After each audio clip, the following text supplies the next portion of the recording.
Hello and welcome to The Entrepreneurial Musician, a coaching service, podcast, and blog preparing today's musicians for tomorrow's realities. This is TEM213 titled We're Back. Thank you to Parker Mouthpieces for providing the hosting for TEM. Parker Mouthpieces offers fine, customizable component mouthpieces for horn, trombone, euphonium, and tuba, including the Andrew Hitz Artist Model Tuba Mouthpiece. You can find out more at parkermouthpieces.com or follow them on Facebook, Instagram, and Twitter. And if you'd like to increase your income and your art's impact, visit tem.fm/coaching to see if TEM coaching is a good fit for you. I offer one-on-one coachings, masterminds, and coming very soon live events. Join the many musicians I've helped prepare for the realities of tomorrow's music business. Again, that's tem.fm/coaching to set up your free consultation.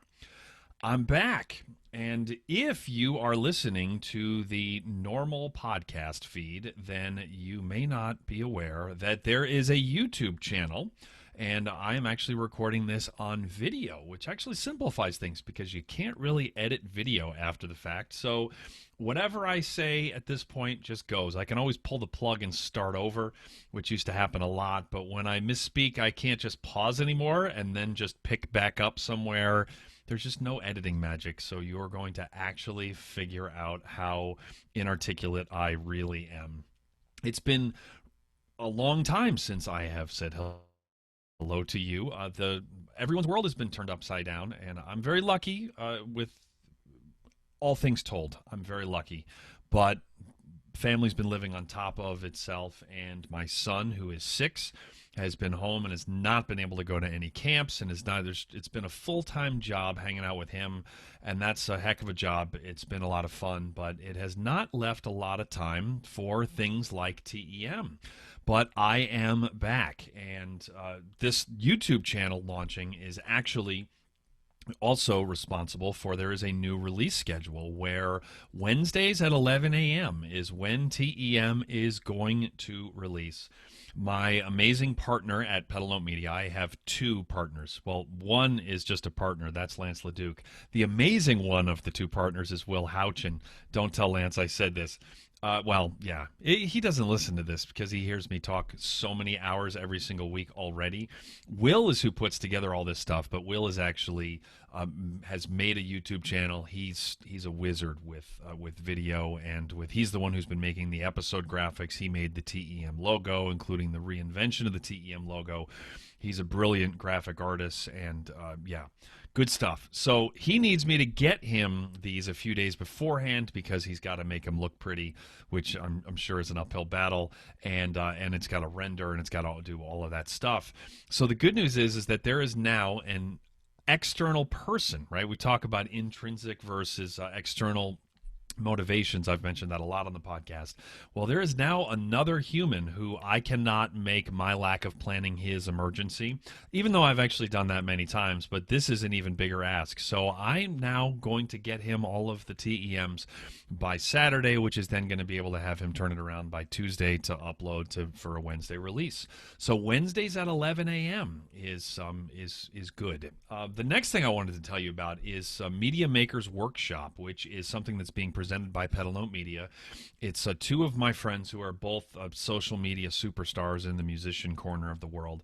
They are Abby Lannon, who actually works with Pedal Note Media. She does amazing work for us, and Scott Sutherland. And the 2 of them are doing a 4-session workshop, which is on audio editing, video editing, streaming, and arranging. You can buy the sessions individually or you can get them all together.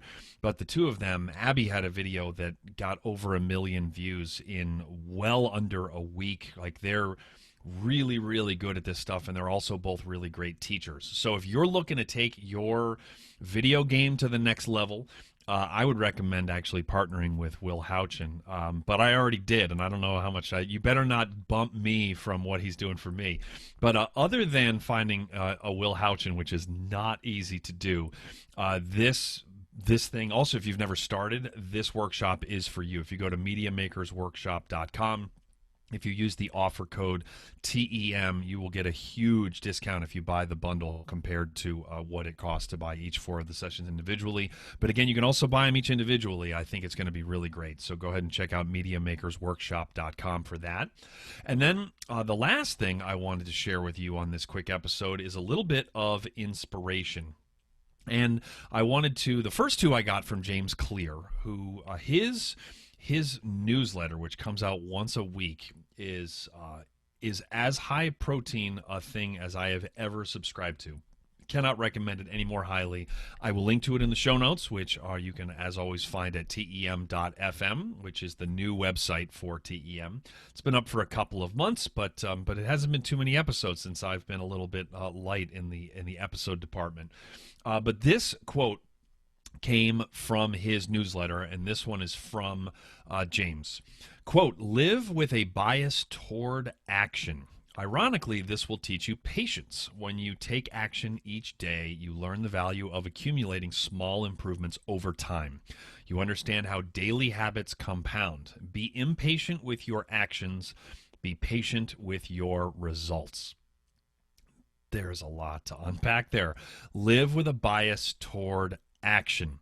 I really like that. And then it's like paradoxically, that does teach you patience. I like that. Impatient with your actions, patient with your results. I've said this many times, but when I first heard someone tell me this, it really resonated. That many times in my life, I've successfully been able to change my thinking through changing my actions. And it's a very short list of times that I've been able to actually change actions through thinking differently. It's all about putting one foot in front of the other. And this really married that concept well for me. Live with a bias toward action. Awesome stuff. The other one, which is also from one of his recent newsletters, he asks a question. It's like his 3-2-1 newsletter. It's 3 things that are from him, 2 things from other people, and then 1 question that he asks each week, and it's really short. Again, super high protein. His question was, imagine each day is only 12 hours long. What would you cut out? That got my brain spinning right away. What a wonderful thought exercise. Hanging out with my son is not what I would cut out. Eating dinner together with my wife and son, which has been happening 7 days a week, which has been one of the wonderful silver linings to this awful and scary and remarkable and terrifying situation that we are all living through right now with this pandemic. That's not something I would cut out. It's a really, really good question and has me looking at my priorities. Next week, Katie Zaccardi was my guest. I just talked to her yesterday. You're going to hear from her next week. And she talks about how time management is actually just a matter of priorities. And so this question, I thought, kind of teased that really well, where frequently we do have time for things that we say that we don't have time for, and that's really what time management boils down to, is getting our priorities in order. And I thought that James's question really helped to boil things down for me, which is, what would I cut if a day was suddenly only 12 hours long? The last piece of inspiration that I wanted to leave for you here is a quote from myself. I'm just kidding. That would be spectacularly pompous. No, this is Seth Godin. So my spirit animal, which if you are new to TEM, then my wife actually calls Seth Godin my spirit animal because I quote him so often. But this is from a recent blog post of his. This was earlier in July 7th. It was titled, it's very short, I'm going to read it. It was titled, "The 100-Hour Asset." We're all so busy doing our work that sometimes we fail to build a skill worth owning. If you invest 100 hours in a rare skill, you're likely to acquire it.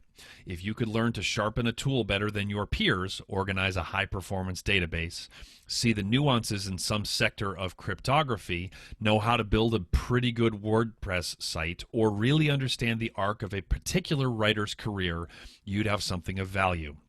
Something that anyone who has focused excuse me, something that anyone who was focused enough to invest 100 hours could have, but few will choose to commit to.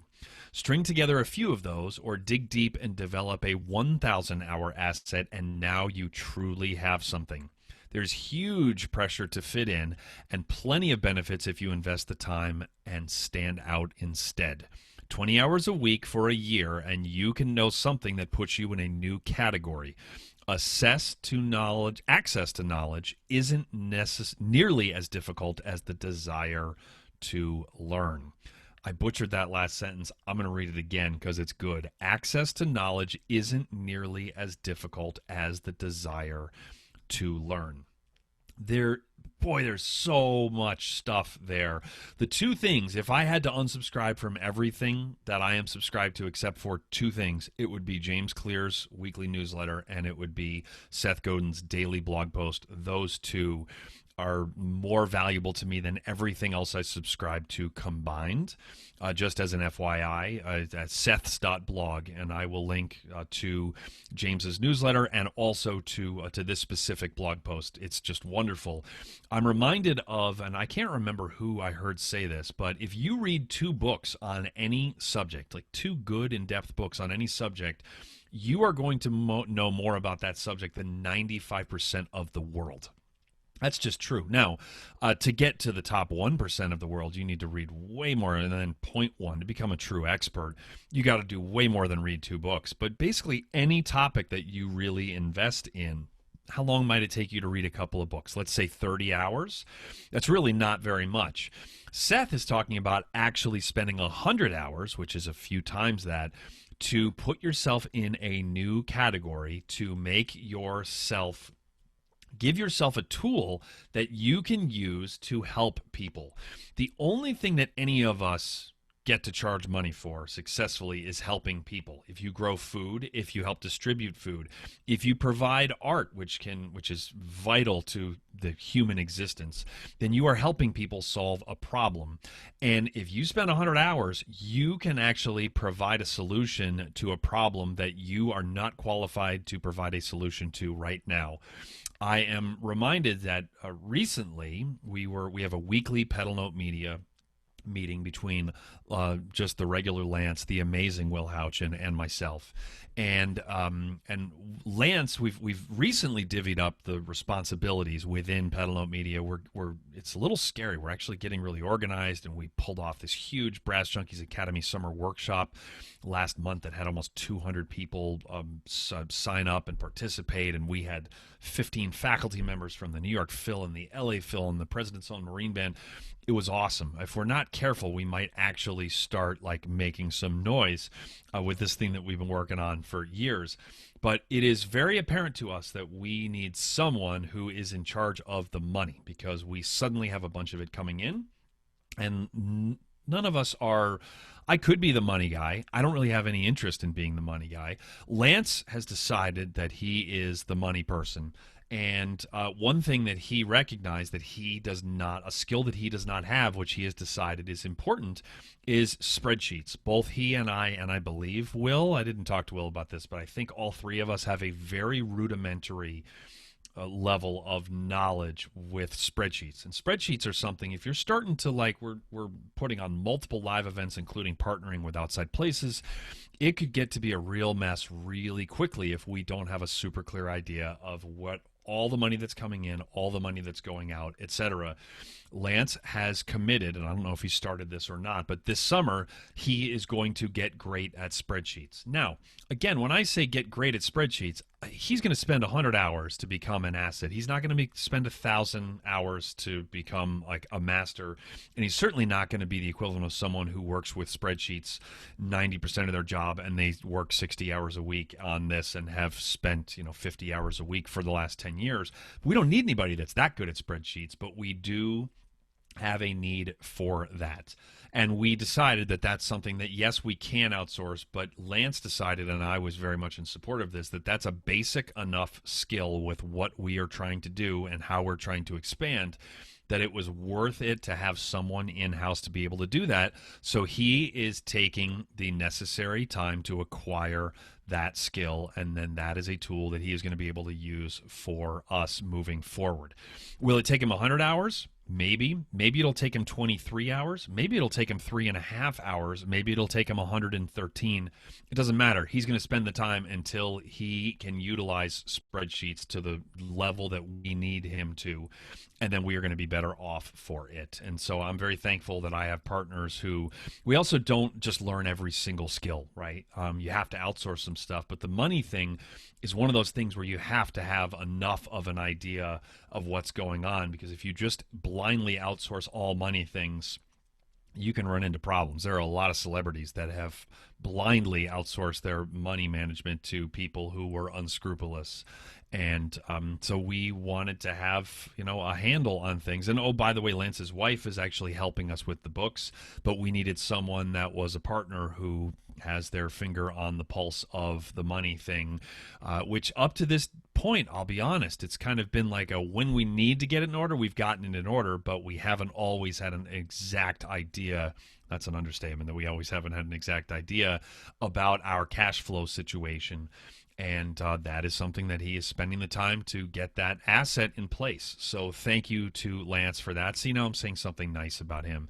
But I really liked that James Clear quote, and then the James Clear question, and then that blog post from Seth is awesome. So the bias toward action also, I think, couples really well with that Seth post, which is just that acquire a new skill, and then you can help to combine that with a pre-existing skill, or it could open up an entire new market for you, which is a great message right now, because a lot of us, myself included, the portfolio career, there's a number of income streams from my portfolio career that overnight vanished in early March, right?